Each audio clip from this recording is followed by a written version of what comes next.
মুন্সিগঞ্জে ভূমি অফিসে বসে এক কর্মচারীর ঘুষ গ্রহণের ভিডিও সামাজিক যোগাযোগ মাধ্যমে ভাইরাল হয়েছে।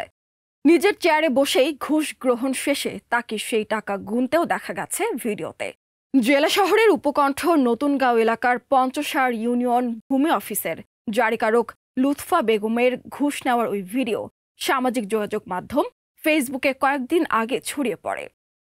সম্প্রতি এক ব্যক্তি ভূমি সংক্রান্ত মিসকেসের প্রতিবেদনের জন্য ভূমি অফিসের ওই জারিকারকের দ্বারস্থ হন। এ সময় সেই ব্যক্তির কাছ থেকে অফিসে ঘুষ নেওয়ার পর নিজের চেয়ারে বসেই তা গুনতে থাকেন। ওই ব্যক্তি গোপনে তা ধারণ করে পরে সামাজিক যোগাযোগ মাধ্যমে ছড়িয়ে দেন।